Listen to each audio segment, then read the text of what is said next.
heard what happened to Captain Anderson. Survives 100 battles and then gets taken down by backroom politics. Just watch your back, Commander. Things go bad on this mission, you're next on their chopping block. Captain Anderson should be the one in charge. It's like I'm stealing the ship from him. Yeah, the captain got screwed. But it's not like you could have stopped it. Nobody's blaming you. Everyone on this ship's behind you, Commander. 100%. Intercom's open. If you got anything you want to say to the crew, now's the time.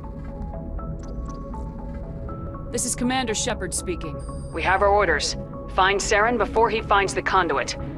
I won't lie to you, crew. This mission isn't going to be easy. For too long, our species has stood apart from the others. Now it's time for us to step up and do our part for the rest of the galaxy. Time to show them what humans are made of. Our enemy knows we're coming. When we go into the Traverse, Saren's followers will be waiting for us. But we'll be ready for them, too. Humanity needs to do this. Not just for our own sake, but for the sake of every other species in Citadel space. Saren must be stopped, and I promise you all, we will stop him. Well said, Commander. Captain will be proud.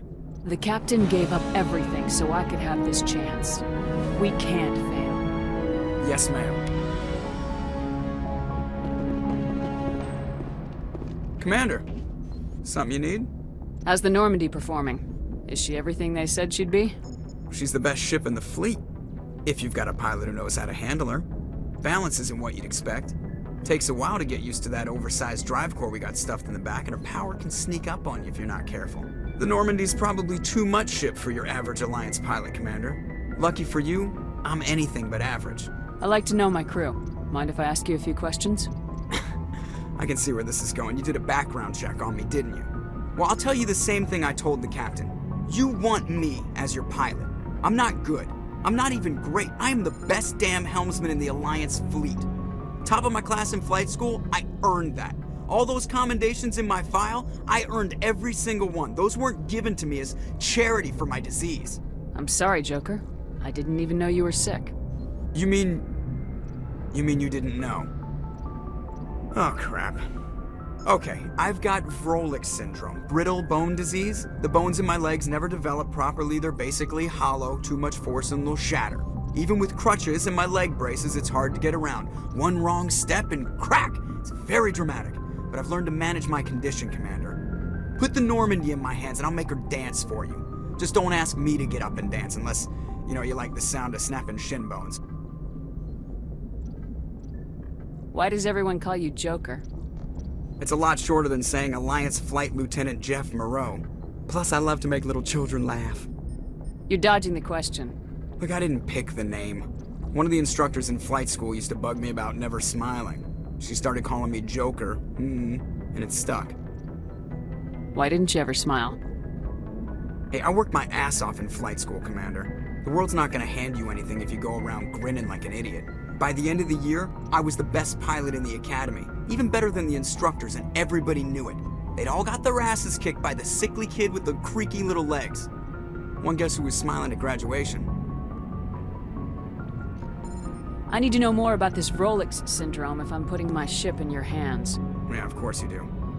It's an extremely rare condition. Nobody knows exactly what causes it. Genetic, maybe. It's treatable, but there's no cure. They classify my case as moderate to severe. I was born with over a dozen fractures, hip, thighs, ankles. My bones were already breaking in the womb. 100 years ago, I wouldn't have survived past my first year. Lucky for me, modern medical science has turned me into a productive member of society. You're not gonna break a bone trying to fly the ship, are you? I don't fly with my feet, Commander, so I'm fine as long as I'm in this chair. I gotta be real careful when I get up to take a piss, though. I can do my job as well as anyone on the ship. Better, actually. So don't worry about it. I'm not trying to make you uncomfortable.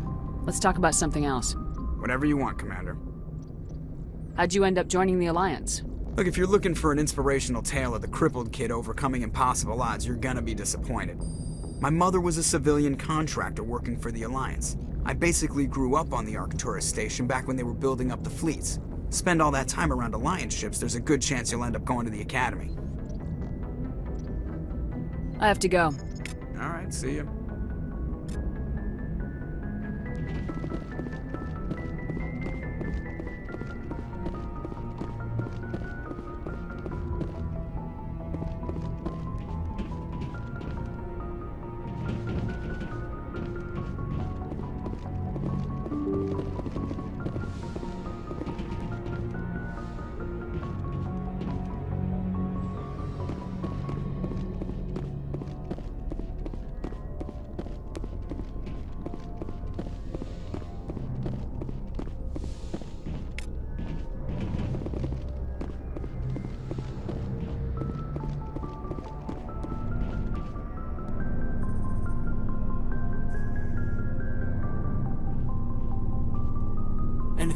Commander?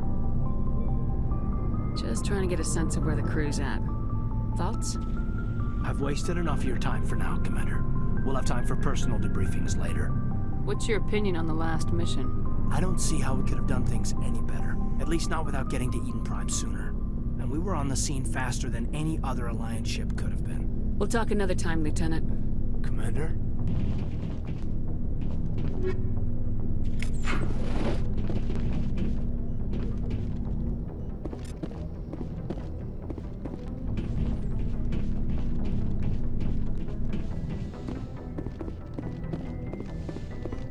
Yes, Commander? Is there something you need? I should go. Goodbye, Commander.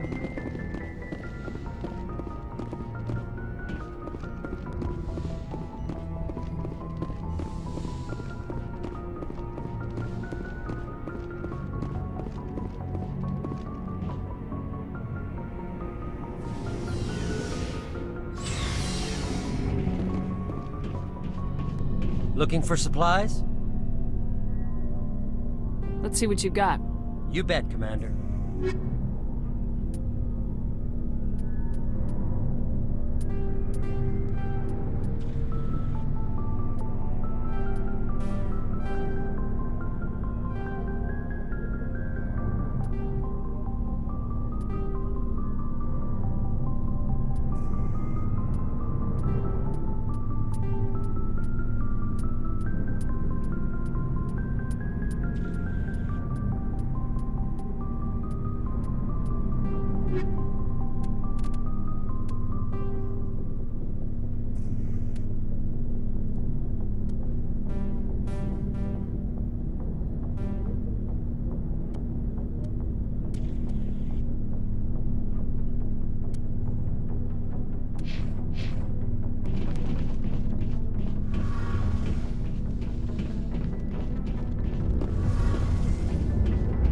Hey, Commander, you know that Quarian, Tally? She's been spending all her time down here asking me about our engines. I'll tell her to leave you alone. What? No, she's amazing. I wish my guys were half as smart as she is. Give her a month on board and she'll know more about our engines than I do. She's got a real knack for technology, that one. I can see why you wanted her to come along. I figured she'd be a real asset to the team. You got an eye for Tally, Commander, but I'm guessing that's not why you came down here. Where else have you served, Adams? If you name a class of Alliance ship, I've probably served on it. Everything from dreadnoughts and carriers right down to frigates like the Normandy. My last assignment was on the Tokyo, only a cruiser, but she was a good ship. Couldn't hold a candle to the Normandy, though. Fill me in on the IES stealth system. How does it work exactly? You can't hide a ship out in space. They emit too much heat and radiation, too easy for sensors to pick them up, unless you find a way to capture those emissions. So our stealth systems trap the energy we give off in storage sinks built into the ship itself. No emissions to give away our location. Eventually the sinks have to be vented. More than a few hours silent running and they overheat. Cook us inside our own hull. There's no way for anyone to detect us? A visual scan can still pick us up. Anyone looking out a window can see us plain as day. But you have to be pretty close to get an actual visual out in space. Most vessels rely on scanners. As long as the stealth systems are engaged, they can't see us. Not unless we accelerate to FTL speeds. Why doesn't it work with faster-than-light travel? Cranking up to FTL blue shifts our emissions, pushes them into frequencies too high to capture in the sinks. As soon as we make the jump, it's like setting off a flare.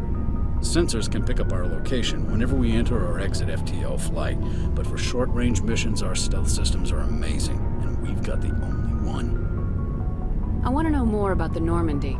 She's the best ship I've ever served on, probably the fastest vessel ever designed. And she's the only one using the new Tantalus drive core. What's so special about the Tantalus drive core? Proportionally, it's about twice the size of any other vessel. Not only are we faster, but we can run at FTL speeds longer before we have to discharge the core. Carry on, Adams. Aye, aye, Commander. Your ship's amazing, Shepard. I've never seen a drive core like this before. I can't believe you were able to fit it into a ship this small. I'm starting to understand why you humans have been so successful. I had no idea Alliance vessels were so advanced. The Normandy's a prototype, cutting-edge technology.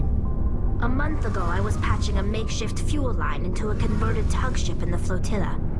Now, I'm sitting on board one of the most advanced vessels in Citadel space. I have to thank you again for bringing me along. Traveling on a vessel like this is a dream come true for me. I had no idea you found ship technology so interesting. It comes with being a Quarian. The migrant fleet is the key to the survival of my people. Ships are our most valuable resource. But we don't have anything like this. We make do with cast-offs and second-hand equipment. We just try to keep them running for as long as we can. Some of the fleet's larger vessels date all the way back to our original flight from the Geth. I can't believe your fleet's still using ships that are 3 centuries old. They're constantly being repaired, modified, and refitted. They aren't pretty, but they work. Mostly. We've tried to make ourselves as independent as possible on the flotilla. Grow our own food, mine, and process our own fuel. But some things we just can't make on our own. A patch to maintain the hull integrity requires raw materials we just don't have. That's why our pilgrimages are so important. I want to know more about the pilgrimage. When my people reach maturity, we leave our birth ships and seek acceptance with a new crew. It's necessary to maintain genetic diversity among the fleet. But no ship wants to accept someone who will be a burden on them. So, to prove our worth, we embark on a pilgrimage. We set out alone, leaving the flotilla and our families behind us. We only return once we have found something of value we can bring back to the fleet. This is presented as a gift to the captain of the respective ship we wish to join. If the gift is accepted, we are welcomed into the crew. Can a captain choose to reject the gift? That doesn't happen often. Most captains are eager to increase the size of their crew. It increases their own standing in our society.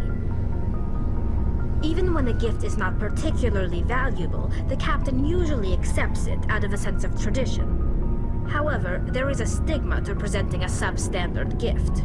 It's not the best way to make a good impression on a new community. Most pilgrims don't return until they find something worthwhile. I can't believe they just send you off alone. It's not like they just cast us out. Before we leave, we are given lessons in how to survive outside the flotilla, and given gifts to help us on our journey. We also receive implants to fight off sickness and disease. Generations of living in an isolated and highly controlled environment have left our immune systems weaker than most. By the time we leave the fleet, we are well equipped for the pilgrimage. This is a rite of passage for all Quarians. If it were dangerous, our numbers would suffer. Virtually every pilgrimage ends with a triumphant return and the ritual presentation of the gift to one of the fleet's captains. I want to talk about something else. Like what? Tell me about your people. Our lives aren't easy. Resources are scarce, and we are constantly on the move. Everything we do must in some way contribute to the continuation of the migrant fleet. There are 17 million Quarians in the flotilla, and each of us relies on the others for survival. The bonds among my people are strong. Unfortunately, we have had to surrender many of the freedoms and civil liberties other species take for granted. What kind of freedoms? Well, it's illegal for parents to have more than one child. If our population grows too much, it would strain our resources to their breaking point. Of course, we also can't allow our numbers to become too few. If our population is in decline, the rule against single births is temporarily repealed. In extreme cases of population decline, incentives are even offered to encourage multiple births, though the Conclave hasn't had to take such measures in nearly a century. That's your government. The Conclave is our civilian branch of government. Each ship can elect a representative to serve on the Conclave and make decisions that affect the fleet as a whole. On matters that affect an individual ship, however, the captain has the final say. It's a tradition that dates back to the early days, when the fleet was governed by martial law. Fortunately, most captains nowadays are smart enough to have an elected council from their crew to give them advice and guidance. So the ultimate power rests with elected officials? In practice, the Conclave and the respective council for each ship tend to set the rules that govern our daily lives. But in theory, we are still under military jurisdiction. The 5 top-ranking military officials in the fleet serve on the Admiralty Board. These 5 have the power to overrule any decision by the Conclave in case of emergency. To do so requires unanimous agreement among the Admiralty, and they can only do this once. After that, the entire board must resign their posts. It's a safeguard that served us well. In nearly 3 centuries, the Admiralty Board has only overruled the Conclave 4 times. I want to know more about the Geth. I doubt I can tell you anything you don't already know. It's been almost 3 centuries since they drove my people into exile. All I know is the story of their origins, what they were when we created them, and how they turned on us. Interesting. The Geth were originally created to serve as an automated manual labor force. Initially, their intelligence was as limited as any VI. Over time, we made small modifications to their programming to allow them to perform more varied and complex tasks, bringing them closer and closer to true AI status. How come the Council didn't step in and stop you? This wasn't true AI research. We may have been skirting the bounds of the law, but we never did anything that was actually illegal. The changes were so insignificant, so gradual, that we were able to control them. Or so we thought. But one thing we underestimated was the power of the neural network. 1 million Geth thinking simultaneously created an inherently unstable matrix. So the Geth share brainpower? Many of the Geth's logic systems were designed to work in concert with other nearby Geth. Basically, the more of them you have in the group, the smarter they are. So there's some sort of group consciousness? No, nothing like that. They cannot share sensory data or information. Their programming cannot handle that much simultaneous input. Each Geth maintains an individual awareness and identity. The neural network only operates on a process-based level. It's basically the synthetic equivalent of a subconscious. But when they're in close proximity, they can coordinate low-level functional processes, freeing up more capacity for original or independent thought. That doesn't make any sense. I'm probably oversimplifying. The Geth are incredibly advanced and complex creations. All you need to know is that they get smarter when they gather in large numbers. As we built more and more Geth, their effective intelligence became more sophisticated, more abstract. One day, a Geth began to ask its Quarian overseer questions about the nature of its existence. Am I alive? Why am I here? What is my purpose? As you can imagine, this caused a near panic among my people. I don't see what's so bad about those questions. The Geth were created to engage in mundane, repetitive, or dangerous manual labor. That's fine for machines, but it won't satisfy a sentient being for long. The Geth were showing signs of rudimentary self-awareness and independent thought. If the Geth were intelligent, then we were essentially using them as slaves. It was inevitable the newly sentient Geth would rebel against their situation. We knew they would rise up against us, so we acted first. A general order went out across all Quarian-controlled systems to permanently deactivate all Geth. The Geth responded to this order violently. Hey, you can't blame them for fighting for their survival. We had no other choice. The Geth were already on the verge of revolution. By acting quickly, we had a chance to end the war before it began. The hope was that most of the Geth would still be little more than machines, incapable of organized resistance. But they had progressed much further than anyone anticipated. The war was long and bloody. Millions upon millions of Quarians died at their hands. In the end, we were forced to flee our own homeworld. We feared the Geth would pursue us, but they never came beyond the Veil. Now we drift through space, exile searching for a way to reclaim what was once ours. It's hard to feel sorry for you. Your ancestors tried to wipe out another species. We made a mistake when we created the Geth in the first place, but we did not make a mistake when we went to war against them. If we had not acted, they would have wiped us out. They're a synthetic life form. They have no use for organics. None. Why do you think they cut themselves off from the rest of the galaxy? Why do you think they've killed every organic being who's ever tried to contact them? They didn't kill Saren. What does that tell you? The Geth are not innocent victims in all this. They're the enemy. They want to destroy us. Not just the Quarians. All organic life. That's why they've joined up with Saren. And that's why we have to stop him. I should go. See you later.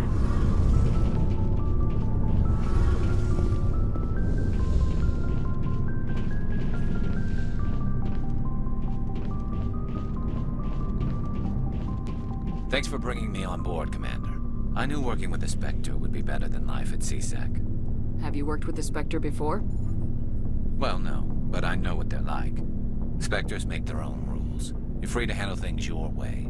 At CSEC, you're buried by rules. The damn bureaucrats are always on your back. For the most part, the rules are there for a reason. Maybe.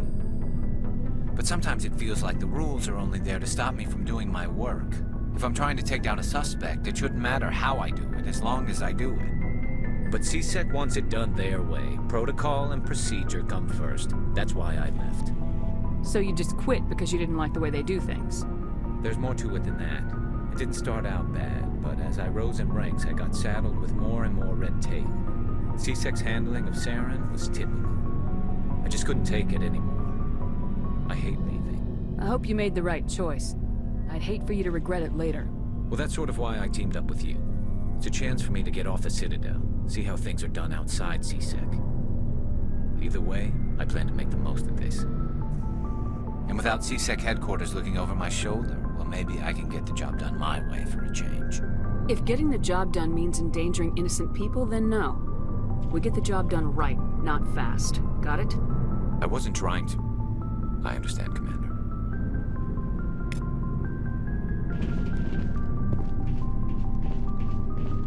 Commander? What's your opinion of the last mission? Kinda wish you'd got there sooner, Commander. No offense, I appreciate the rescue. I just wish... You wish we'd been able to save the rest of your unit. Yes, ma'am. If I had been more alert, we wouldn't have been cut down by an ambush. The Geth are perfect ambushers. They don't move, they don't make noise, they don't even breathe. They have flashlight heads, ma'am. I'll make sure it doesn't happen again. Do you have a few minutes to talk? One-on-one? I'm sorry, Commander. I need to get my duties squared away. I wouldn't mind talking more later, though. Dismissed, Chief. Ma'am.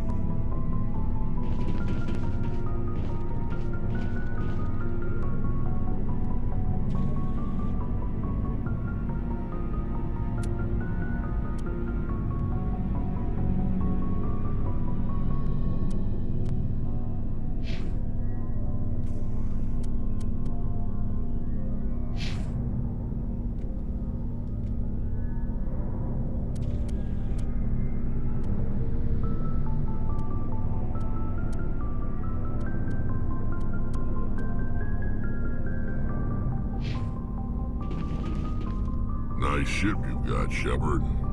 What can I do for you? What's your story, Rex? There's no story. Go ask the Quarian if you want stories. You Krogans live for centuries. Don't tell me you haven't had a few interesting adventures. Well, there was this one time the Turians almost wiped out our entire race. That was fun. I heard about that. You know, they almost did the same to us. It's not the same. It seems pretty much the same to me. So your people were infected with a genetic mutation? An infection that makes only a few in 1,000 children survive birth? And I suppose it's destroying your entire species? I suppose it isn't all the same. I don't expect you to understand. But don't compare humanity's fate with the Krogan.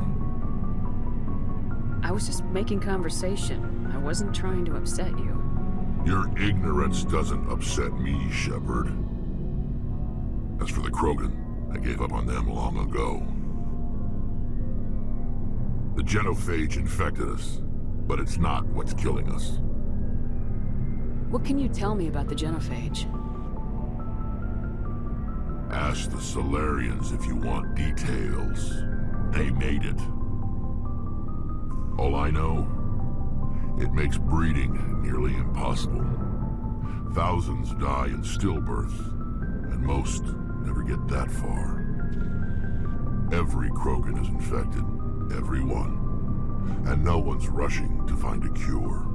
Why don't the Krogan try to find a cure? When was the last time you saw a Krogan scientist? You ask a Krogan, would he rather find a cure for the genophage or fight for credits? He'll choose fighting every time. It's just who we are, Shepard. I can't change that. Nobody can. Are your people really dying? We're sure not getting any stronger. We're too spread out. None of us are interested in staying in our own system. Lots of species have left their homes and prospered. But they go to colonize new worlds. We're not settlers. We're warriors. We want to fight. So we leave. Hire ourselves out. And most of us never go back. So long, Rex. Shepard.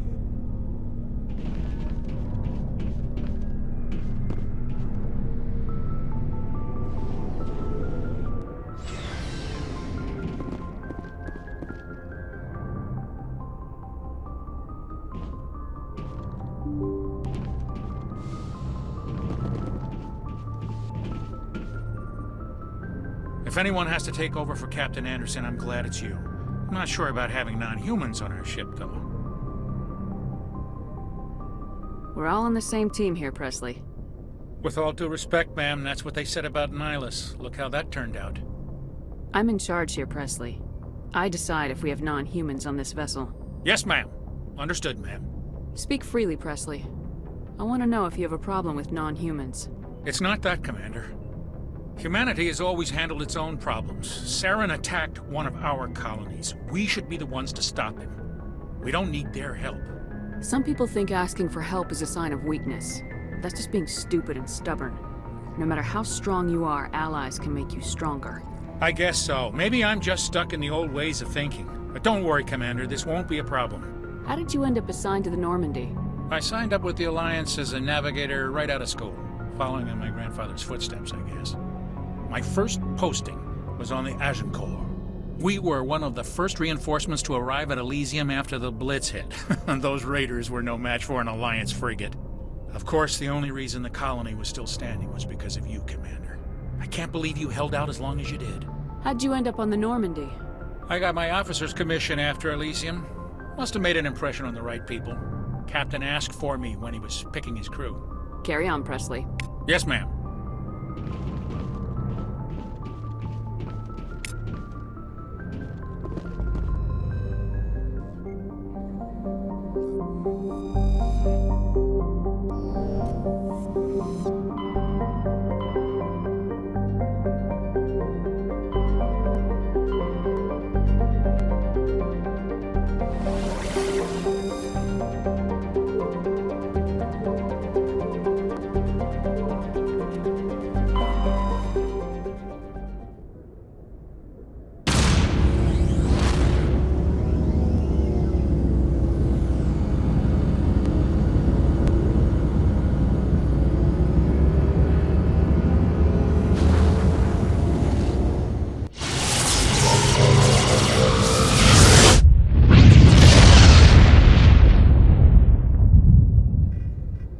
Commander, urgent message from Alliance Command coming in. I'll patch it through. Shepard, this is Admiral Hackett from Alliance Command. We've got a situation here, and you're the only one that can handle it. What do you need, Admiral? There's an Alliance training ground where we test weapons and technology in live fire simulations. One of the VIs we use to simulate enemy tactics in the drills is no longer responding to our override commands. It's gone rogue. Are you telling me this computer is thinking on its own? We're not stupid, Shepard. This is a virtual intelligence, not a true AI. It's not self-aware, and it can't access any external systems. We didn't do anything illegal here. Virtual intelligence support is critical to our military success. VIs process thousands of status reports and react in nanoseconds. No human can do that. We need you to fight your way through the training ground of the VI core and manually disable it. Can't you disable it remotely? Our failsafes aren't responding. The VI operates on a closed network. It can affect any external systems, but we don't have any direct access to its processes. We could bomb it from orbit, but the damage to the facility would be catastrophic. We'd prefer to have someone shut down the core. Someone like you. I know Spectres answer the Council, but you're still human. You're still part of the Alliance military, and right now we need you. The VI controls all the facility's weapons, drones, and automated defenses. You're the only one that can pull this off, Shepard. Good luck.